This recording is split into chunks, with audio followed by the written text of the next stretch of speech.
नमस्कार, मैं हूं संजय शर्मा। आप देख रहे हैं 4 PM गुजरात।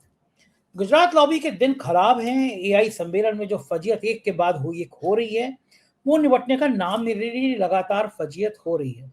अभय द्विवेदी से मैं शानदार बातचीत करता हूं। मैंने उनसे पूछा कि इस फजीयत के पीछे कारण क्या है। मैंने तो पूछा, राहुल गांधी को मारने की धमकी देने वाले लोग क्या वही हैं जो गोडसे की पूजा करते हैं, गोडसे को अपना भगवान मानते हैं? मैंने तो पूछा, इस नफरत की राजनीति का मतलब क्या है और क्यों सेंसेक्स और शेयर मार्केट ने दिखा दिया कि एआई का नाटक सबको समझ आ गया। शानदार बातचीत है, चलते हैं अभय दुबे जी के पास। जरूर सुनिएगा और 4 PM गुजरात को सब्सक्राइब और ज्वाइन कीजिएगा। 4 PM न्यूज नेटवर्क पे बहुत बहुत स्वागत है अभय दुबे जी आपका। मुझे एक बार बड़ा बुरा लगा था। राज मंत्री का दर्जा प्राप्त था एक आदमी को, और उसने मुझे मेल पर जान से मारने की धमकी दी थी। तो मैंने वो उसकी शिकायत पुलिस में करी बाकायदा कि जिसको राज मंत्री का दर्जा प्राप्त है वो मुझे मेरी हत्या करने की बात कह रहा है। तो कोई सड़क चलता गुंडा का है तो मुझे कोई फर्क नहीं पड़ रहा, धमकियां तो मिलती रहती हैं। लेकिन जिसको राज मंत्री का दर्जा मिला हो वो ऐसे धमकी दे, तो मुझे थोड़ा खराब लगा कि क्या स्तर हो गया है। मुझे कोई फर्क पड़ता नहीं है। मतलब मैं डरता डराता भी नहीं हूँ, पूरा देश जानता है। मतलब मैं आराम से घूमता हूँ, मुझे कोई फर्क नहीं पड़ता। कभी मैं सुरक्षा कर्मी लेने की सपने में भी नहीं सोचता हूँ, क्योंकि मुझे लगता है कि ये सब चीजें फालतू की होती है, कोई किसी को बचा नहीं पाता है। कृष्णानंद राय इतने सारे एक सितारे से के चलते थे, जब मौत आई तो उसमें भी मारे गए। तो मैं सरकारी सुरक्षा में कभी चाहता भी नहीं हूँ, लेकिन मुझे लगा कि राज मंत्री का दर्जा है तो कुछ तो जिम्मेदारी होनी चाहिए।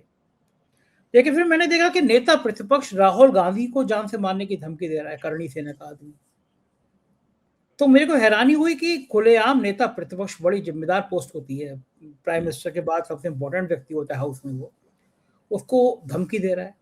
फिर सुप्रिया श्रीनेत ने एक फोटो वायरल किया जिसमें वो लोकसभा अध्यक्ष के बराबर में खड़ा है वो व्यक्ति। ये देश किस मुहाने पे आ गया है। महात्मा गांधी की हत्या हमने भूली नहीं थी, ऐसे ही एक सिरफिरे ने एक बुजुर्ग आदमी के सीने पे गोलियां उतार दी थी।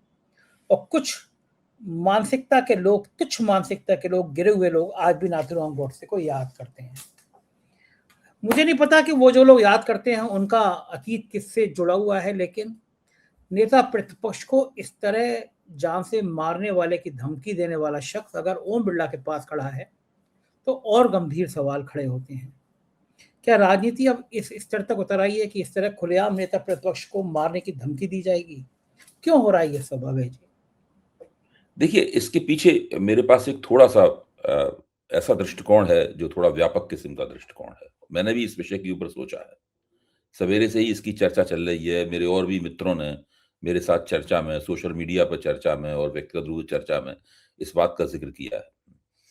और कोई भी व्यक्ति इसको लोकतंत्र में विश्वास है, जिसको एक शिष्ट और शांतिपूर्ण लोकतांत्रिक बहस में विश्वास है, मतभेदों को कायम रखते हुए हम लोग एक-दूसरे के साथ रह सकते हैं, इस उसूल में विश्वास है, उसे इसका बात का बहुत बुरा लगेगा और वो ये भी कहेगा कि भई जो आदमी इतनी हिंसा की धमकी दे रहा है, उसको तुरंत पुलिस गिरफ्तार क्यों नहीं करती? मतलब इतनी देर क्यों लग गई?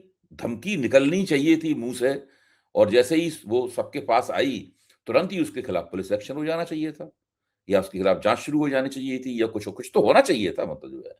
लेकिन कुछ हुआ है इसकी कोई खबर नहीं दिखाई पड़ती।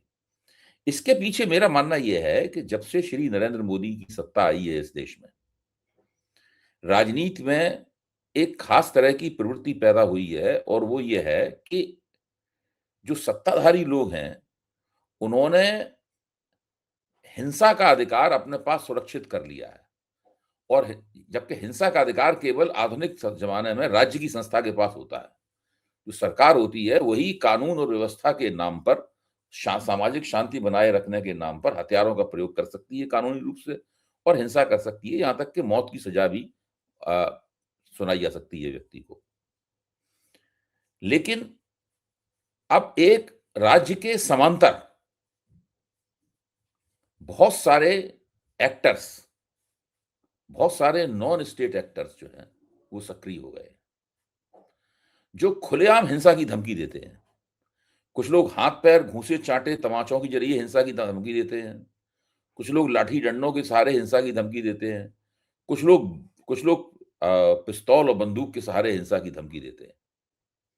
कुछ लोग आग लगा देने के सहारे हिंसा की धमकी देते हैं, और ये हिंसा की धमकियां दी जाती हैं और कभी-कभी इन धमकियों को लागू भी किया जाता है, हिंसा की भी जाती है। आम तौर पर इस प्रकार की किसी भी कार्रवाई के खिलाफ राज्य की संस्था जिसके समांतर ये शक्तियां काम कर रही हैं, वो कोई बड़ी और गहरी और प्रभावी कार्रवाई करते हुए नहीं दिखाई देती। ये एक आप देखिए, अब अलग, और ये हिंसा की धमकी, चूंकि नॉन स्टेट एक्टर्स जो हैं, ये जत्थेबंद लोग हैं, यानी संगठित लोग हैं ये लोग।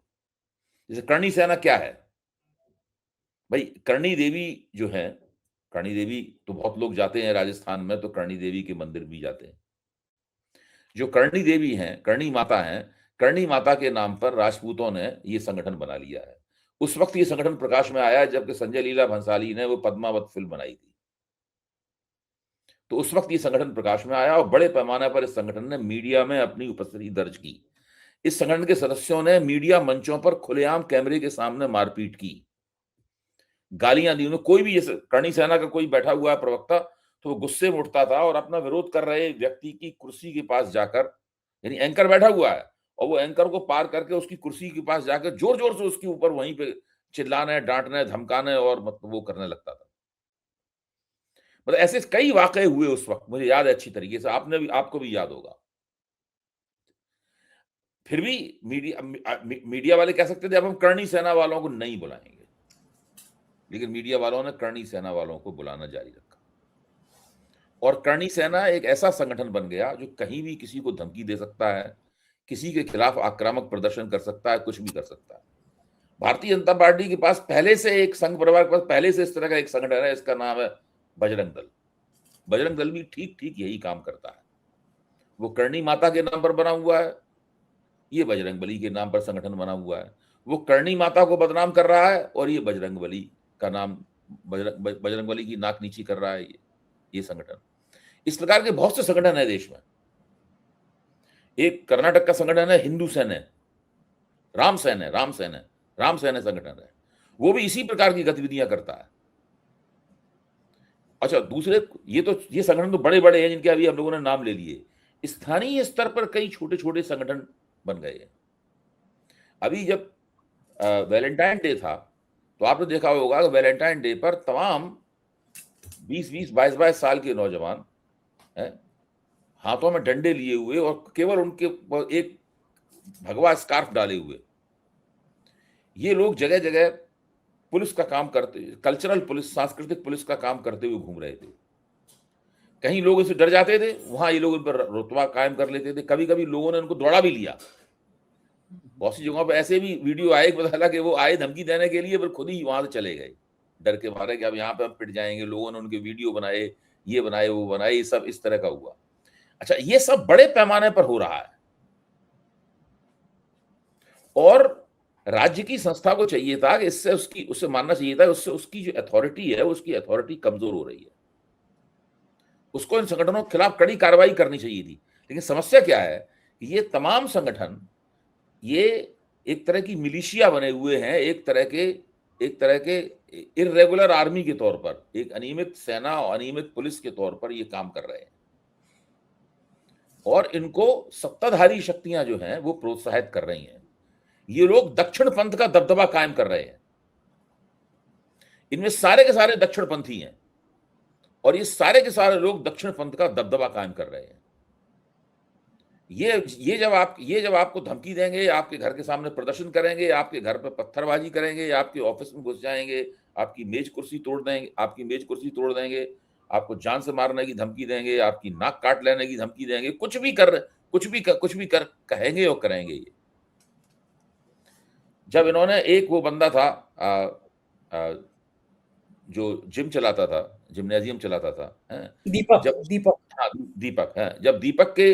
जब दीपक ने इन लोगों का मुकाबला किया है, तो फिर वो दीपक को एक गैर भाजपा मीडिया ने और बुद्धिजीवियों ने दीपक को एक बड़ी सेकुलरिज्म की और हिंदू मुसलमान भाईचारे की मिसाल बनाकर पेश किया। लेकिन दीपक जैसे लोग एक आदि हैं, ऐसा खतरा कोई मोल लेने के लिए तैयार नहीं है। और दीपक के लिए भी खतरा था, लेकिन वो तो इत्तेफाक से बच गया। अब दीपक के ऊपर हमला करने से पहले सब लोग सोचेंगे, मतलब ये बहुत मुश्किल बात है। ये पिछले 10-11 साल की बहुत बड़ी उपज है। इससे पहले ये काम केवल बजरंग दल किया करता था। बहुत सारे बजरंग दल या बजरंग दल जैसे संगठन पैदा हो गए, और उसमें बहुत ही दक्षिणपंथी दायरे की जो महिलाएं भी पीछे नहीं है।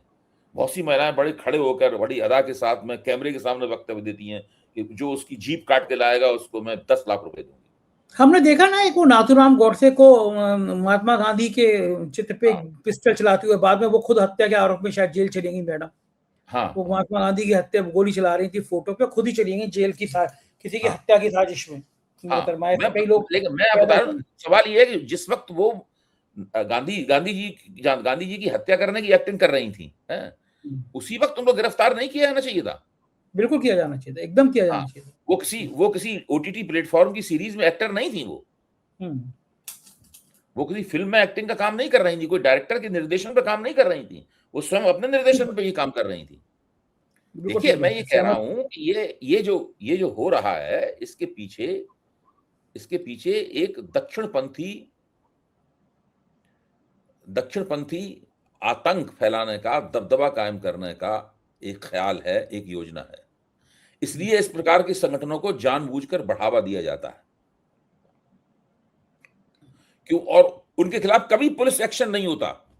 इनमें से अगर 2 लोगों को कसकर एक जगह पुलिस पकड़ के बंद बंद कर दे ठीक और कर दे, तगड़ा हाँ, मुकदमा एनएसए। लगा कर दे, तो ये संगठन धरती के धरती से गायब हो जाएंगे, बिल्कुल ढूंढे नहीं मिलेंगे हाँ, संगठन। लेकिन हमने देखा एक दलित सांसद रामजी लाल सुमन के खिलाफ आगरा में एक बड़ी रैली खेली करनी थी, उन्होंने हथियार लहराया, अखिलेश यादव की जीप काटने की धमकी दी। तरह तरह के आयोजन होते रहते हैं। हमने तो वो भी देखा, इंस्पेक्टर सुबोध की हत्या की थी कथित गौरक्षरों ने। जब वो जेल से निकल गया, उनको स्वागत किया गया कि हिंसा का एक माहौल तो पूरे देश में बना दिया गया। दूसरी खबर की तरफ चलता हूँ। एआई सम्मेलन में गलगोटिया यूनिवर्सिटी ने जो नाम कमा दिया मोदी जी का, उनको पद्मश्री देना चाहिए। और पता चला कि गलगोटिया वाले जो मालिक हैं पहले भी फ्रॉड में जेल जा चुके हैं, इनके परिवार के लोग करोड़ों रुपए के फ्रॉड में। और मुझे तो ये भी पता चला कि इनको जमीन देने में भी आवंटन में बहुत करोड़ों रुपए का डील किया है उत्तर प्रदेश के आईएएस ने। तब गलगोटिया को गलत तरीके से नियम बदल के जमीन भी दी गई कॉलेज की। लेकिन गलगोटिया के बाद में दूसरी बात फजीयत बिल गेट्स की हुई। आप तो पहले ही कहते थे कि बिल गेट्स को बुलाना नहीं चाहिए था, एपस्टीन का सबसे पक्का दोस्त था वो, घिनौना आदमी था, क्योंकि एक छोटी छोटी बच्चियों को शोषण मैंने कर रहा और था। हमारे अपने वरिष्ठ मित्र सुधीन भदौरिया के साथ मिलकर हम लोगों ने इस पे एक वीडियो बनाया था, उसको हजारों लोगों ने और देखा।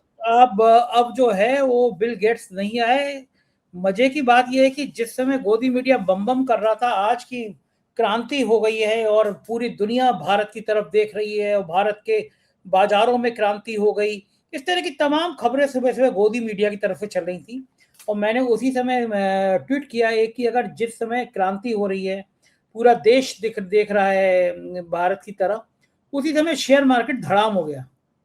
शेयर मार्केट नीचे आ गया, बाजार बहुत लाल निशान पे चला गया था। तो मैंने कहा कि ये कि अगर दुनिया में इतनी क्रांति हो रही है, भारत के बाजारों की तरफ देख रही है, तो सेंसेक्स और निफ्टी इतना गोता क्यों खा रहे हैं। दोपहर को 2 बजे मैंने ट्वीट किया था, लाल निशान से नीचे लगातार चला जा रहा था। तो इसका मतलब क्या है कि आप फुल पेज विज्ञापन के छपवा दो अखबार में, लेकिन एक एआई का सम्मेलन किस तरह फजीयत भरा हुआ, कहीं लाइट कट गई, कहीं यूपीआई नहीं चल रहा, गलगोटिया की लाइट काट के भगाना पड़ा और बिल गेट्स नहीं आए। और कोई भी बड़े निवेश का ऐलान, कहाँ मेरे निवेश का ऐलान हुआ? सऊदी में हुआ था जब गए थे अमेरिका के राष्ट्रपति, हजारों मिलियंस का हुआ। यहाँ पे कहाँ निवेश हुआ? कहाँ गलगोटिया और एमिटी जैसी यूनिवर्सिटी को प्रायोजक बनाया? मैं सोच रहा था इसरो टाइप के कोई वैज्ञानिक अनुसंधान वाले लोग भारत के होंगे, वो प्रायोजक होंगे, लेकिन गलगोटिया से प्रचार करा रहे हो, एमिटी से प्रचार करा रहे हो, इनकी खुद की कहानी खराब है। ये पूरा नाटक पे, इस पे आपका क्या कमेंट है? देखिए, बंगलौर के एक एआई स्टार्टअप चलाने वाले थे, रोमिल रुंगटा। वो आए और उन्होंने इसमें जो एक्सपो लगी हुई थी, उस एक्सपो में उन्होंने 2.5 लाख रुपया दिया। 2.5 लाख रुपए का एक पेवेलियन था इस एक्सपो में। 2.5 लाख रुपए खर्च करके उन्होंने एक पेवेलियन लिया और उस पेवेलियन में उन्होंने अपना जो एआई पे काम था वो उन्होंने प्रदर्शित किया। लेकिन जैसे ही प्रधानमंत्री आए, रुंगटा साहब को बाहर खड़ा कर दिया गया। और अब रुंगटा साहब को प्यास लगी तो उन्होंने इधर देखा, तो सोचा कहीं कॉफी पी लें, कहीं कुछ पी लें। पता नहीं जितने भी फूड स्टॉल वहां बने हुए हैं वो भी सारे बंद कर दिए गए। प्रधानमंत्री वहां पे आकाश अंबानी के साथ में एआई महाभारत का मजा लेते रहे वहां पर, और रूंगटा जैसे बहुत से लोग जिन्होंने 2.5 लाख रुपया खर्च किया था, वो वहां पर धक्के खाते रहे। जब एक पत्रकार ने रूंगटा से पूछा, रोमिल रूंगटा से पूछा कि अभी तक आपने एआई संबंधित क्या यहाँ पर विमर्श, क्या जानकारी आपने प्राप्त की, तो उसका कहना था कि मैं भी सोच रहा हूं कि अभी तक एआई से मेरा कोई यहाँ पे ताल्लुक हुआ कि नहीं हुआ। ये हालत है। देखिए, एआई जो है वो एक बहुत ही स्पेशलाइज्ड एक क्षेत्र है। इसमें केवल हवाई बातें करने से काम नहीं चल सकता है, बिल्कुल। और ये बहुत महंगा मामला है। ये हर एक के बस, हर देश के बस की बात नहीं है एआई के क्षेत्र में हाथ डालना। लेकिन मोदी जी का मानना ये है कि वो किसी भी क्षेत्र में हाथ डाल सकते हैं। क्यों? किसी क्षेत्र में हाथ डालने के लिए उन्हें एक इवेंट ही तो करना है। किसी भी क्षेत्र में हाथ डालने के लिए उन्हें एक इवेंट ही तो करना है। उसके लिए कितनी बिजली चाहिए, कितना उसके लिए पानी चाहिए, कितने बिलियंस ऑफ डॉलर का इन्वेस्टमेंट उसके लिए चाहिए। ये सब बड़ा विकट मामला है और ये भारत की सरकार और भारत के जो निजी पूंजीपति हैं, दोनों ही इस मामले में बहुत पिछड़े हुए हैं। अब मैं आपको बताता हूं, एक सज्जन है विशाल सिक्का। विशाल सिक्का अमेरिका में एआई की और इंफॉर्मेशन टेक्नोलॉजी की दुनिया के बहुत बड़े नाम हैं। 2015 के आसपास इन्फोसिस ने विशाल सिक्का को अमेरिका से हायर किया, अमेरिका से बुलाया और इन्फोसिस का सीईओ बनाया अपने यहां। विशाल सिक्का ने आते ही उन्हें राय दी 2015 में कि आप आर्टिफिशियल इंटेलिजेंस में इन्वेस्टमेंट कीजिए। इन्फोसिस हिंदुस्तान की सबसे बड़ी इंफॉर्मेशन टेक्नोलॉजी की कंपनी है, हम सब लोग इस बात को जानते हैं। नारायण मूर्ति की और नंदन नलकेनी की इन्फोसिस है, उससे बड़ी कोई कंपनी भारत में नहीं है। अंतर्राष्ट्रीय स्तर पर उसकी बहुत प्रतिष्ठा है। जब विशाल सिक्का ने उनको राय दी कि आप इसमें एआई में इन्वेस्टमेंट कीजिए, आप बहुत आगे जाएंगे इसमें, नारायण मूर्ति और नंदन नलकेनी जैसे लोगों ने एआई में इन्वेस्टमेंट करने से इनकार कर दिया। या तो वो इसका महत्व नहीं समझे, मैं तो नहीं मानता हूं इसका महत्व नहीं समझे, मैं इतना नाकाबिल नहीं मानता हूं उन्हें। उन्होंने जरूर महत्व उन्होंने समझा होगा, लेकिन उन्होंने एआई में इन्वेस्टमेंट नहीं किया।